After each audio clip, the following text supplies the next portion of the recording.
ஏங்க அது இப்போ உங்களை என்னங்க பண்ணுச்சு?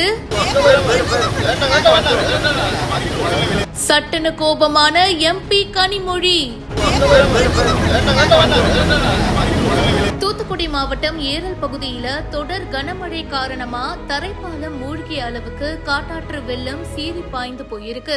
அப்படி இருக்கும்போது ஏரல் தாமிரபரணி ஆற்றுப்பாலத்தை தூத்துக்குடி நாடாளுமன்ற உறுப்பினர் கனிமொழி கருணாநிதி அவர்கள் பார்வையிட வந்திருக்காங்க. தரைப்பாலத்தோட ஒரு பகுதியில நின்னுட்டு பாத்துட்டு இருக்கும் போது அவங்களோட பக்கத்துல ஒரு நாய்க்குட்டி வந்திருக்கு. அதுவே பாவங்க அந்த தரைப்பாலத்துல அப்படியே பயந்து பயந்து என்னடா இத்தனை பேர் நம்மள ரவுண்ட் அப் பண்ணி நிக்கிறாங்களே அப்படின்ற மாதிரி பாவமா நின்னுட்டு இருக்கு. கனிமொழி அவர்களும் அந்த நாய்க்குட்டிய அப்படியே அன்பா கனிவா பேசுறாங்க, கொஞ்சறாங்க. இந்த சைடு வாப்பா அப்படின்ற மாதிரி கூப்பிடவும் செய்யறாங்க. ஆனா அந்த நாய் கொஞ்சம் பயந்துகிட்டே இருக்கு. அத பார்த்த திமுக பொறுப்பாளர் ஒருத்தர் அந்த நாயை விரட்டுற தோணியில முன்னாடி அந்த பக்கம் போ அப்படின்னு சொன்னதும் அந்த நாய் பயந்து போய் ஓடிடுச்சுங்க. அத பார்த்துட்டு கனிமொழி அவர்கள் டென்ஷன் ஆயிட்டாங்க. ஏங்க என்னங்க பண்றீங்க? இப்போ அந்த நாய் உங்களை என்ன பண்ணுச்சு?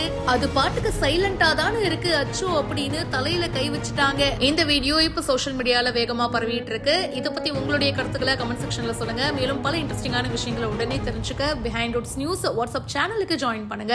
பிஹைண்ட் ரூட்ஸ் கால் மெடல் நவம்பர் 30 சென்னை ரைட் சென்டரில் நடைபெற உள்ள டிக்கெட்களை இலவசமாக பெற ஸ்கிரீன்ல தெரியுற நம்பருக்கு வாட்ஸ்அப் பண்ணுங்க. டிக்கெட்ஸ் லைன் வெப்சைட்டை விசிட் பண்ணுங்க.